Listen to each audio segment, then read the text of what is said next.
અમેરિકામાં ટ્રમ્પ વહીવટીતંત્રએ હાર્વર્ડનું $2.2 બિલિયનનું ભંડોળ બંધ કરી દીધું છે. ટ્રમ્પ સરકારે આરોપ લગાવ્યો છે કે વિશ્વ વિખ્યાત હાર્વર્ડ યુનિવર્સિટીમાં યહૂદી વિરોધી પ્રવૃત્તિઓ થાય છે. અમારા સંવાદદાતા કેતન જોશીએ જાણવાનો પ્રયાસ કર્યો કે ભંડોળ બંધ થવાથી ભારતમાંથી ત્યાં અભ્યાસ કરવા જતા વિદ્યાર્થીઓ પર કેટલી અસર પડશે.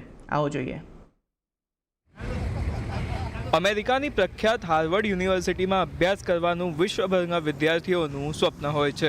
દર વર્ષે ભારતમાંથી 300થી 400 વિદ્યાર્થીઓ અહીં અભ્યાસ કરવા જાય છે.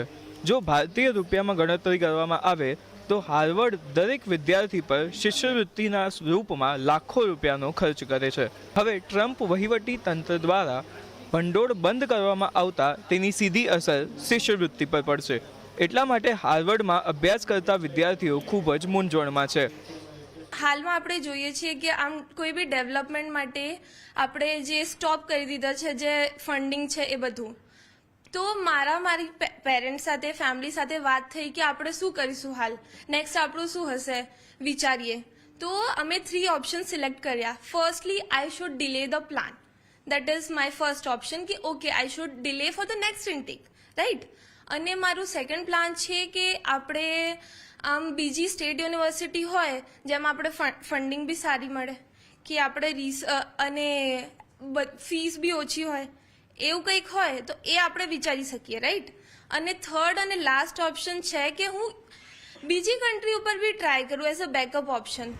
હાર્વર્ડમાં પ્રવેશ મેળવવો સરળ નથી, છતાં દર વર્ષે ભારતમાંથી 300થી 400 વિદ્યાર્થીઓ સફળ થાય છે. હાર્વર્ડ યુનિવર્સિટીની વેબસાઇટ અનુસાર જો કોઈ પીએચડી કરે છે તો તેને 100% શિષ્યવૃત્તિ મળે છે, જે વાર્ષિક 50 લાખથી 1.5 કરોડ સુધીની હોય છે.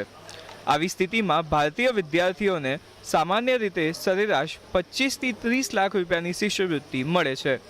હવે જે હોશિયાર વિદ્યાર્થીઓ લાખો રૂપિયા ખર્ચ કરવા માંગતા નથી, તેઓ પણ MBA, પબ્લિક પોલિસી અને પીએચડી કરવા માટે હાર્વર્ડ સિવાયના વિકલ્પો શોધી શકે છે. પેરેન્ટ્સ અને સ્ટુડન્ટે સૌથી મોટી વસ્તુ કહેવા માગું છું કે આ એક એક્ઝામનો ટાઈમ છે. થોડી પેશન્સ રાખજો, થોડી ધીરજ રાખજો, કારણ કે હજુ એ ફંડિંગ બંધ નથી થયું, એ રૂલ્સ આવતા થોડી વાર લાગશે. તો અત્યારે તમારે કોઈ ડિસિઝન લેવાની જરૂર નથી. સૌથી પહેલી વસ્તુ છે કે તમે ત્યાં બીજી યુનિવર્સિટીના ઓપ્શન સિલેક્ટ કરી શકો છો, મેક્સિમમ સ્કોલરશિપ મળે છે. તો ત્યાં સ્ટેટ યુનિવર્સિટી હોય છે, બીકોઝ હાર્વર્ડ છે એ પ્રાઇવેટ છે. બીજી ઘણી બધી સ્ટેટ યુનિવર્સિટી હોય છે, એમની પાસે ફંડિંગ હોય છે. તો તમે યુએસમાં સ્ટેટ યુનિવર્સિટીમાં ફોકસ કરીને ઘણી બધી સ્કોલરશિપ મેળવી શકો છો.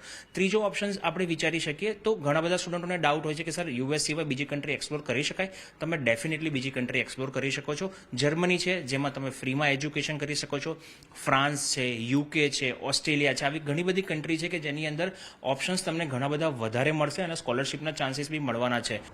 હાર્વર્ડ યુનિવર્સિટી પ્રશાસન પણ ટ્રમ્પ સરકારના આ નિર્ણય વિરુદ્ધ જવાનું વિચારી રહી છે, પરંતુ ભારત સહિત અન્ય દેશોના વિદ્યાર્થીઓ પર પણ તેની ખરાબ અસર પડી રહી છે. એમાં કોઈ શંકા નથી કે હાર્વર્ડ વિશ્વનું સર્વશ્રેષ્ઠ ઇન્સ્ટિટ્યૂટ છે, પરંતુ જ્યાં ફીના રૂપમાં પરિવાર ઉપર લાખો રૂપિયાનો બોજો આવે છે, આવા સંજોગોમાં અન્ય વિકલ્પ ઉપર પણ વિચારવું જોઈએ. કેતન જોશી, અમદાવાદ. તો બજાર